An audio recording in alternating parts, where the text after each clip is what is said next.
Rapaziada, até então ainda não existe mais nenhum capítulo traduzido desse mangá, né, do Acumulador, mas eu fui lá na gringa, dei um jeitinho e consegui trazer mais um capítulo que estava abandonado em um site aleatório e fazer mais uma pequena partezinha, né, pra gerar um ânimo aí e aquecer um pouquinho o canal. Pra quem não se lembra, o protagonista tá imbuído daquela energia dourada que era proveniente da evolução que ele teve. Ele olha para sua mão cheia de energia e cerra os punhos. Ele levanta a mão para cima e diz que finalmente se tornou um super-humano. De novo, ele faz aquela cara estranha de quem tá totalmente satisfeito com o que acabou de acontecer. Quando do nada, chega um carinha e pergunta se ele realmente fez isso.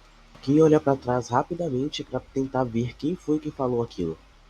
Quem chamou a atenção do protagonista foi um cara todo de terno, com um braço mecânico e com uma minigun pendurada em seu ombro. Olhando para ele, Kim se lembra que ele é o Punho de Ferro, o segundo personagem básico jogável em Arcane Seul depois do Guerreiro Kim. As características dele têm como base Soldado, que usa armas de fogo como sua arma primária.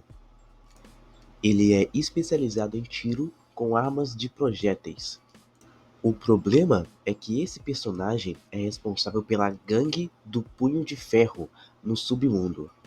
Em pensamento, Kim diz que provavelmente ele está no território deles e que pode ter acidentalmente provocado a atenção deles. O Punho de Ferro se aproxima e pergunta para ele se ele percebeu no quintal de quem ele está brincando. O Kim, mais uma vez acuado, responde que foi atacado e só não poderia morrer ali, por isso que ele revidou.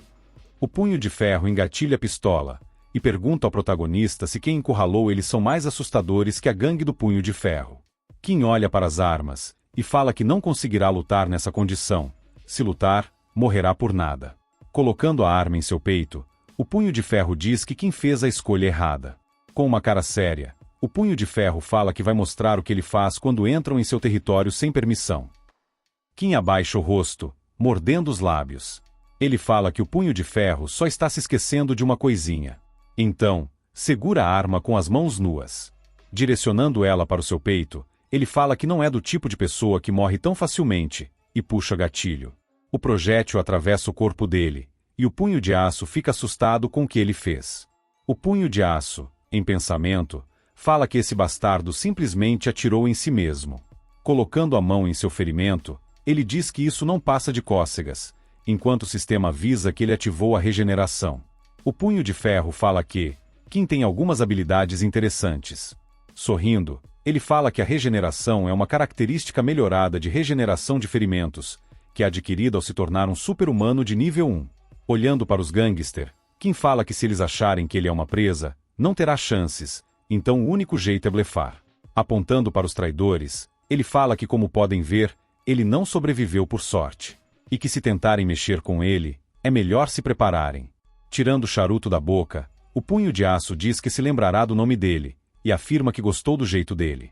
Ele fala que deixará o protagonista ir dessa vez, mas Kim terá um débito para com ele. Colocando a mão no ombro do protagonista, ele fala na orelha dele que ele sabe do que ele está falando, lá ele 1000 vezes. Kim diz que vai se lembrar disso, se perguntando se ele realmente se lembrará disso. Esticando a mão, ele fala que espera que trabalhem juntos da próxima vez. Olhando para a mão, Kim pensa que o Punho de Ferro não é o tipo de pessoa que o trairia, e talvez não seria uma má ideia construir uma conexão com ele, lá ele. Ele aperta a mão do Punho de Aço e fala que isso soa bem, dizendo que o verá em breve. Em outro dia, na cidade de Jansil, a torre de super-humanos, Kim olha para os arranha-céus e diz que tinha uma noção de como os cenários se pareciam, mas vendo pessoalmente, são completamente diferentes. Olhando para todos os lados, tudo com brilho luxuoso, ele fala que tudo é completamente diferente da cidade dele. Uma garota se aproxima e agradece por estar visitando a torre de super-humanos. Toda charmosa, ela pergunta de que forma poderia ajudar o protagonista. Baqueado com sua aparência, ele pensa que ela é muito bonita, mas de alguma forma, parece familiar. E se pergunta se ela é uma NPC. A garota fala que se Kim está ali para um certificado de super-humano, ela aponta uma máquina que medirá a mana e as características. Ele agradece, e em pensamento, ele fala que não perguntou por isso, e ela o guiou do mesmo jeito. Isso mostra o quão novato ele se parece. De qualquer jeito, Ele conseguiu o certificado e começará uma nova vida no Arcane Seul. Algo faz um barulho alto, o que assusta o protagonista. Outras pessoas juntam as mãos olhando para o céu, dizendo que a Santa está ali. Kim se pergunta de que Santa estão falando. Olhando para o céu, Kim vê um brilho dourado e se pergunta se aquilo não é um dirigível.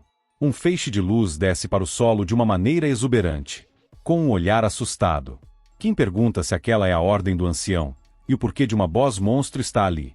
Enquanto outros louvavam a Santa, Kim se pergunta se ele está no tutorial mesmo, porque o decorrer das coisas está estranho. As pessoas estão louvando aquela pessoa como uma santa ao invés de um boss monstro. Porque o real progresso da história é revelado que a ordem é, na verdade, mais um culto disfarçado de religião. E eles começam a atacar as pessoas discriminadamente. Os cultistas perguntam se a santa está ali para medir a mana, dizendo que ela deve estar em um nível totalmente diferente. Ela entra na plataforma, e imediatamente uma explosão de mana ocorre, ofuscando a todos presentes na sala. Kim se protege da luz, dizendo que essa quantidade de mana é absurda. Ela termina a medição com um sorriso satisfeito no rosto.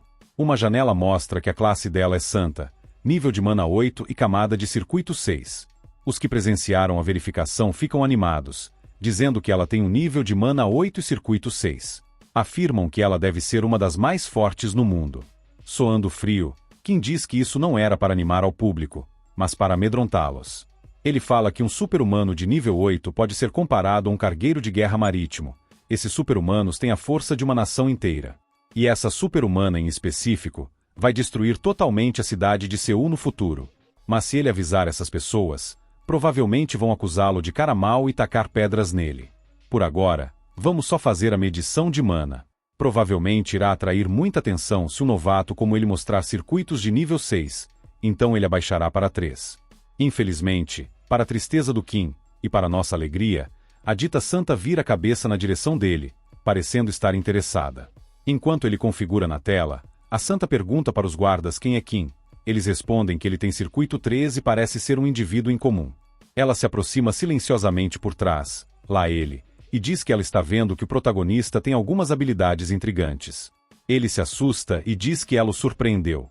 Em pensamento, ele se pergunta o porquê do boss monstro veio falar com ele. Olhando para ela que sorria friamente, ele se pergunta se ela sentiu que ele trocou as características. Rapaziada, não liguem se tiver algum ruído de fundo ou alguém falando, porque, como eu disse, eu ainda não moro sozinho, então eu não consigo trazer muitos vídeos dublados assim dessa forma. Por isso que na metade do caminho ali, eu troquei por uma voz de IA, porque senão eu não conseguiria entregar esse vídeo pra vocês hoje, entendem?